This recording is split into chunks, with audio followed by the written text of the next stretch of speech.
Olá, amigos do Museu da Eletrônica. Depois que eu terminei aí a restauração do nosso gerador de RF Labo F6 e do voltímetro Bunton, né, milivoltímetro Bunton valvulado, esses dois equipamentos se tornaram grandes parceiros aqui da bancada do Museu da Eletrônica. Principalmente porque a gente tem alguns rádios Transglobe. Aqui nesse momento, por exemplo, tem dois na bancada que eu estou trabalhando neles. E tem vários outros aí que estão na fila das restaurações.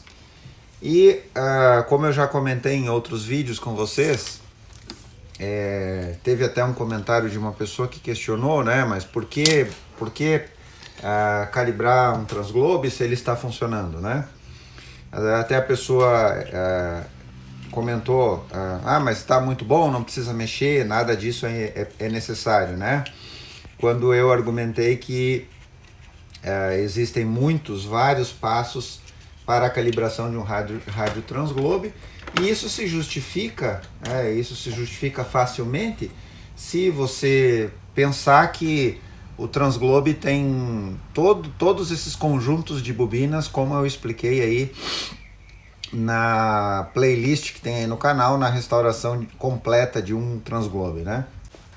Então você tem aí várias bobinas de antena, 8 bobinas de antena, 8 osciladores só para AM, né? Aí você tem todo o estágio de FI, daí depois você tem todo o estágio de FM.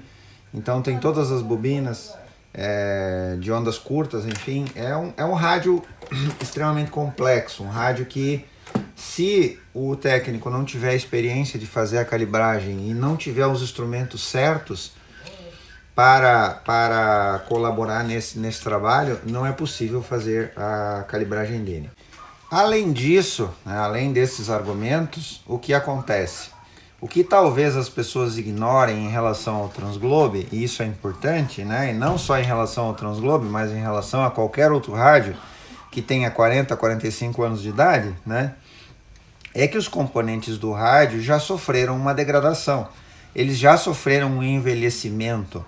Então, se você pegar, por exemplo, um estágio de frequência intermediária do rádio, onde você tem vários componentes, como capacitores cerâmicos e outros aí, que sofreram degradação, você tem que pensar, e isso é natural, que vai existir uma alteração no funcionamento do circuito de FI do rádio, porque existem componentes que estão degradados. Mas aí você pode pensar assim, bom, mas eu vou trocar esses componentes. Perfeito. Quando você trocar os componentes, você acabou de alterar o circuito original do rádio. E isso vai demandar um melhor ajuste de frequência intermediária e um melhor ajuste das bobinas. E não só das bobinas de frequência intermediária, do aparelho como um todo. Vamos fazer uma comparação prática que todos vão entender agora. Você acabou de comprar um carro novo, né? Um carro 0 km na agência. E você começa a usar esse carro. Uma pergunta importante. Quando esse carro tiver 10 mil quilômetros, os pneus terão a mesma aderência de quando eles saíram da concessionária? E quando esse carro tiver 20 mil quilômetros, os pneus ainda terão a mesma aderência e a mesma estabilidade de quando eles saíram da concessionária? Claro que não. As coisas sofrem uma degradação natural. E na eletrônica não é diferente. Nós estamos falando de um rádio de 40 anos, pelo menos, talvez mais. Então é natural que existam degradações aqui. Se você já olhou as restaurações de Transglobe que eu mostrei no canal, e eu não mostrei todas, eu mostrei apenas uma ou duas, você vai notar que a gente troca uma quantidade interessante de capacitores, por exemplo, né? Não só capacitores eletrolíticos, como é o mais comum, né? Que a maioria dos técnicos recorre a isso, né? Trocar capacitores eletrolíticos, e é uma coisa correta, é o que eu faço também isso. Se você olhar o circuito desse Transglobe, vai ver aqui que todos os capacitores eletrolíticos já são novos, porque eles estão degradados, os originais. Mas eu não faço só isso, eu troco também capacitores cerâmicos e faço algumas alterações. Por exemplo, nesse Transglobe, que é um Transglobe que foi modificado para ter uma maior sensibilidade e maior seletividade, foram trocadas inclusive as bobinas. Se você olhar as bobinas FI originais do Transglobe, você vai notar que são essas grandes, né? Olha aqui, essas aqui são as bobinas originais do Transglobe. Aqui elas são todas iguais. Essas aqui não são originais, elas foram trocadas numa alteração em que se faz para que o rádio tenha mais sensibilidade e seletividade. Aqui também tem uma bobina nova, que foi substituída, e isso são alterações que se faz no circuito do Transglobe, que logicamente demandam um alinhamento e uma nova calibragem aqui do estágio DFI do rádio. Não só o estágio DFI que precisa ser calibrado, mas quando a gente fala em alterações que melhoram sensivelmente a sensibilidade e a seletividade do rádio, a gente também fala em alterações nos estágios de RF, que são essa parte aqui do rádio. Uma outra alteração interessante que se faz no Transglobe, que dá um ar de rádio profissional, digamos assim, né? É a instalação de um S-Meter. Aqui a gente vê, para quem conhece o Transglobe, nota que o Transglobe original não tem esse medidor aqui, né? Esse medidor de nível de sinal. Isso aqui é uma adaptação que é feita no Transglobe. Para que essa adaptação funcione, a gente vai atuar lá no estágio de RF do rádio. E isso também exige uma calibragem e um ajuste das bobinas dele. Então o que acontece?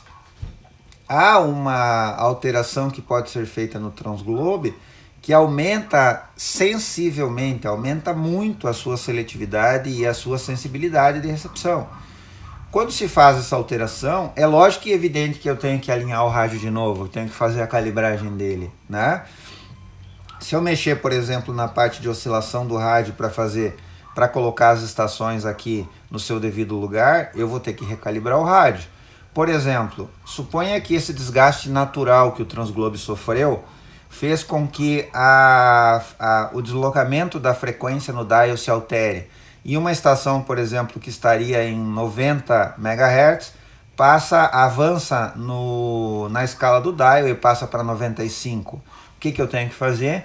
Eu tenho que mexer nas bobinas osciladoras do rádio e jogar de volta essa estação para a sua frequência certa, e isso altera a calibração do rádio. Então isso explica e isso dá uma argumentação mais sólida para um comentário, por exemplo, como essa pessoa escrita do canal, que argumenta, não, mas o meu rádio está funcionando, não precisa calibração.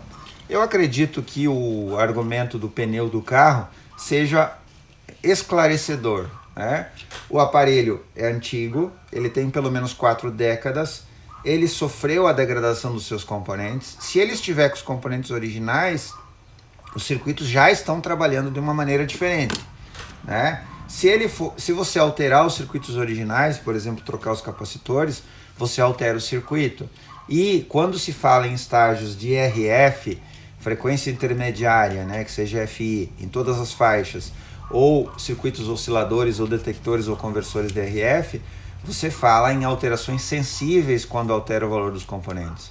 Então aí se justifica a importância e a necessidade de ter equipamentos como gerador de RF, como voltímetro eletrônico, como osciloscópio. Esses equipamentos são indispensáveis para fazer esse tipo de trabalho.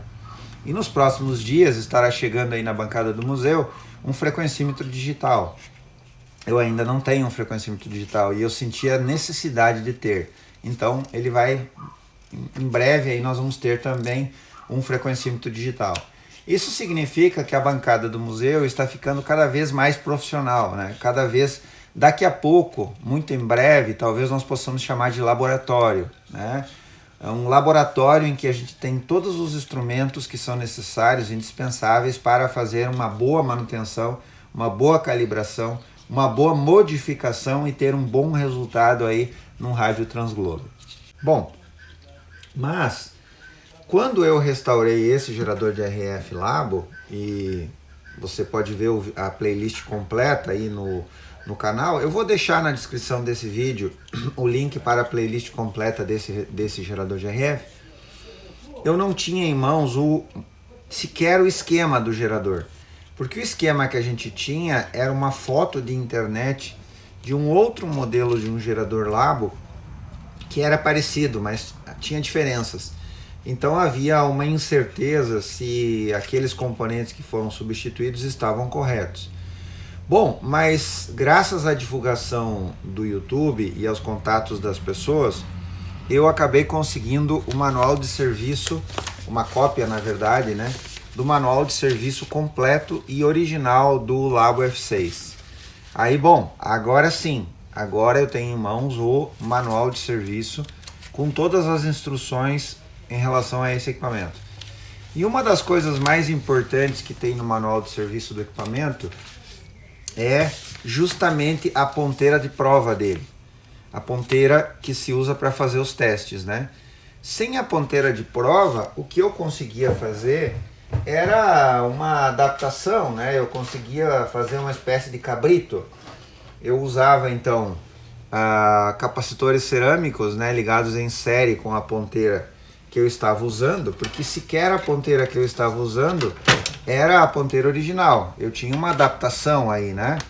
Uma adaptação na saída dele com uma ponteira que se prestava ao trabalho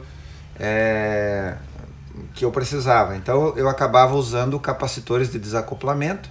Aí eu tenho mais de um, né? Porque conforme o tipo de ajuste que eu tenho que fazer no Transglobe é o valor da capacitância que eu vou usar, 150 PF, 50 PF, 47 nano, 100 nano. Então eu tinha que ficar fazendo essas adaptações. Bom, agora a situação mudou. Com o manual de serviço do gerador, eu tenho então a ponteira original, é o circuitinho aqui da ponteira original, né?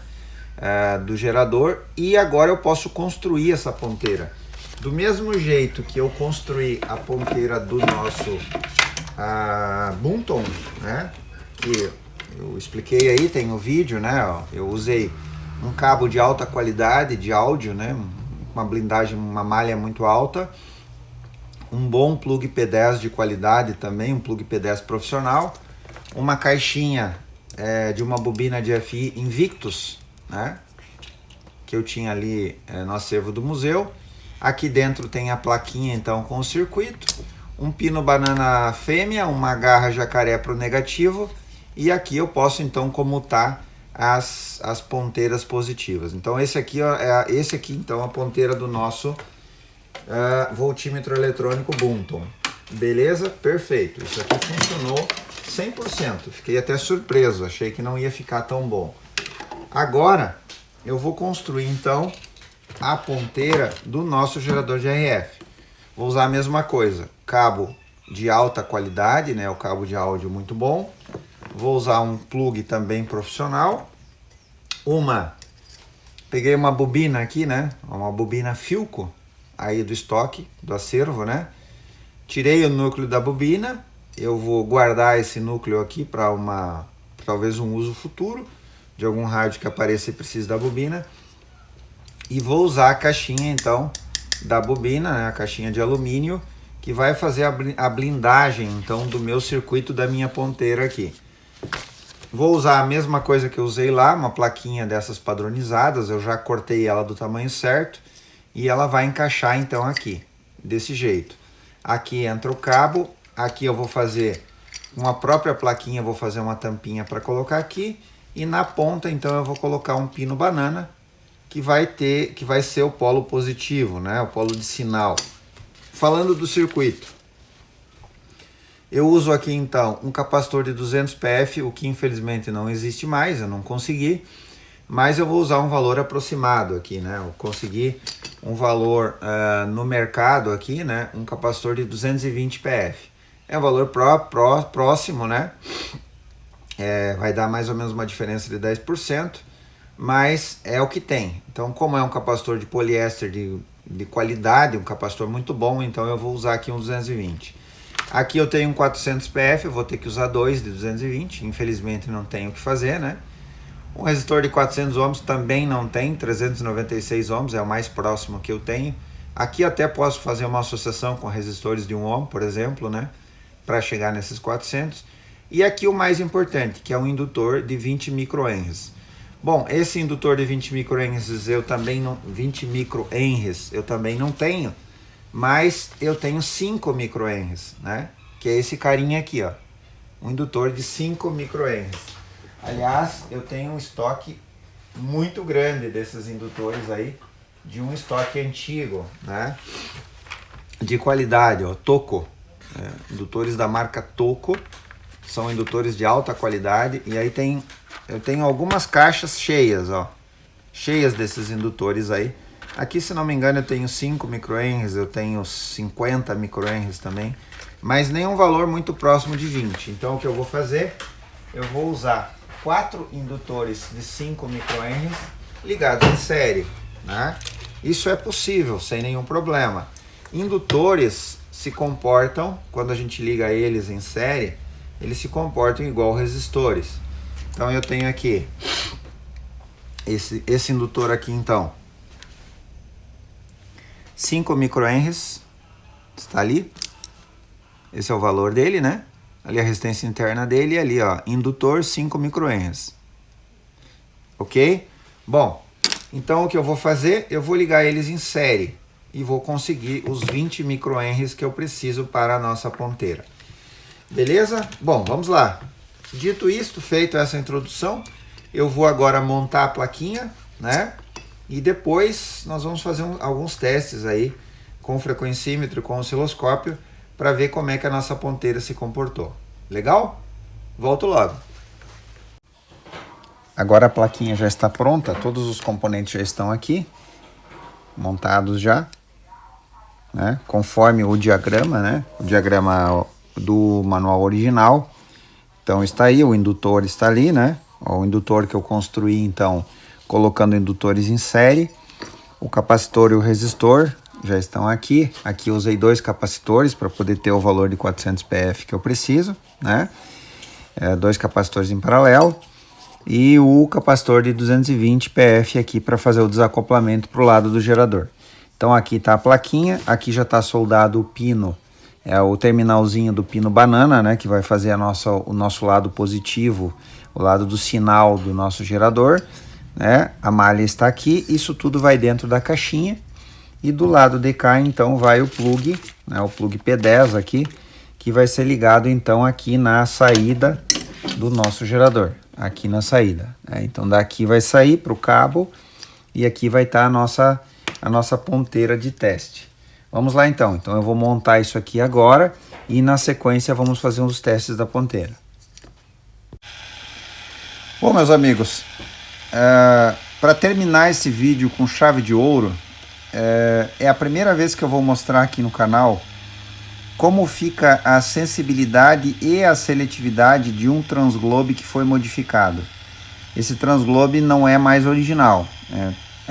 Houve alterações, como vocês viram aí ao longo do vídeo, né? Houve alterações, troca de bobinas, houve alterações nos estágios de RF, o estágio oscilador dele.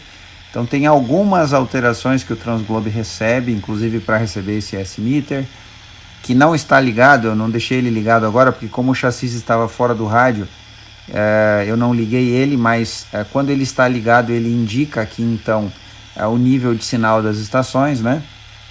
Mas agora eu vou mostrar para vocês o que acontece com um transglobe que é modificado. E se você tem um transglobe, vai poder comparar a sensibilidade e a seletividade em ondas médias, né? Nesse vídeo eu vou mostrar só ondas médias, né? Do seu transglobe original, digamos assim, e de um transglobe depois de modificado. Claro que o teste perfeito seria ter um do lado do outro, é evidente, né? E eu até no futuro posso fazer esse vídeo aqui, né? Eu posso usar um transglobe no estado original e posso usar um transglobe modificado e mostrar para vocês e fazer uma comparação entre os dois. Mas nesse momento eu vou mostrar para vocês, agora são 18 horas, né? Nós ainda temos muitas fontes de interferência, mas eu vou mostrar para vocês o que acontece com o transglobe depois de modificado, até porque depois de modificado o transglobe também recebe alguns circuitos, né, que ele não tem originalmente, que fazem uma filtragem dessas interferências ou desses espúrios, né, ou do efeito corona, por exemplo, que a gente fala na atmosfera, né, que são interferências que prejudicam bastante a recepção em amplitude modulada. Não só AM, né, não só ondas médias, mas as faixas de amplitude modulada, que inclui aí ondas curtas também. Então vamos lá, vou mostrar para vocês como é que ele fica então.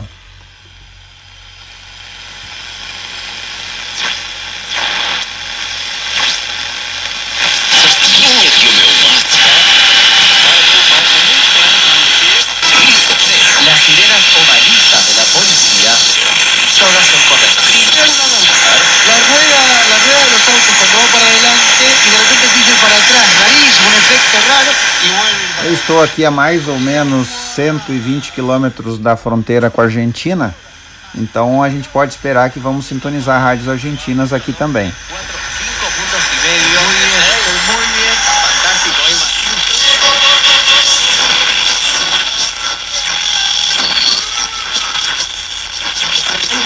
E há mais de 3 décadas trabalhando.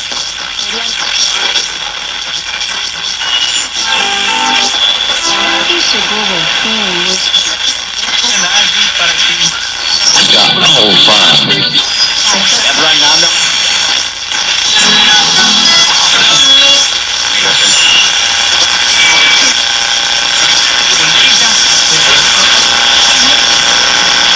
Que já dura 10 anos.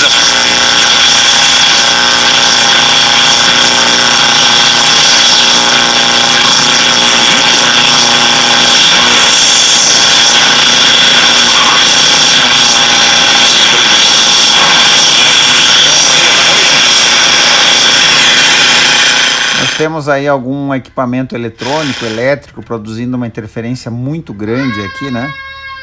Especialmente na frequência abaixo aqui, né? Abaixo de 70 kHz, né? Então isso está prejudicando bastante a nossa recepção aqui.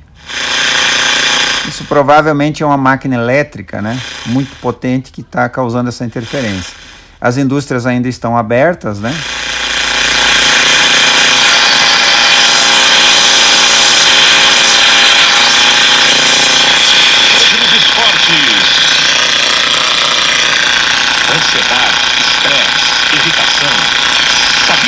Bom, e aqui nós temos então, para encerrar, em 600 kHz, nós temos aqui a Rádio Gaúcha de Porto Alegre, né? Nós estamos recebendo aqui em ondas médias, né?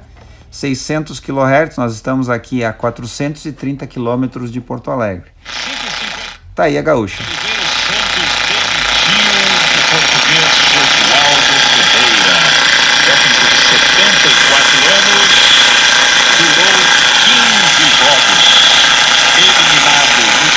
É uma pena essa fonte de interferência nesse horário, né?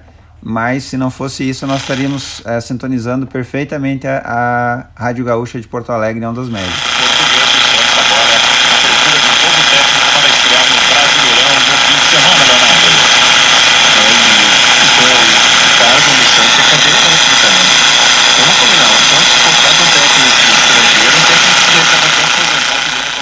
Bom, meus amigos, eu creio que a gente conseguiu alcançar o objetivo desse vídeo, que é mostrar para vocês a importância da instrumentação de bancada, a construção da nossa ponteira do nosso gerador de RF Labo, graças ao manual de serviço que eu consegui comprar, e um pouco do que é um transglobe modificado, né? O que acontece com um transglobe depois que ele recebe a modificação que nós fizemos.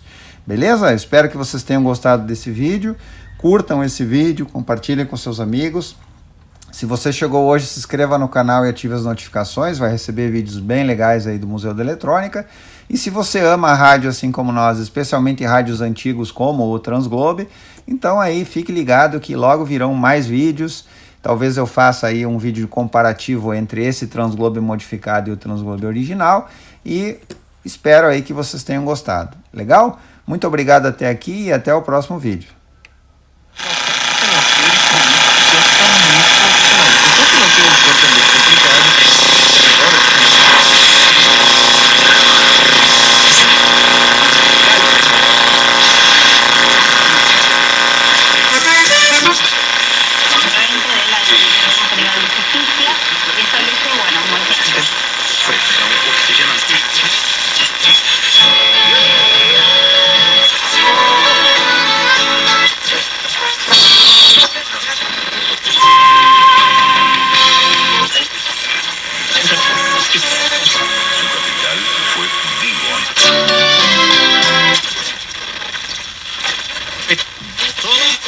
Massoterapeuta Adriano.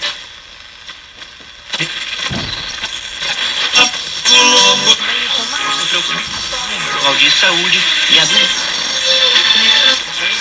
Pobre de Ríos no pasó al campo por donde habitualmente lo hacían, a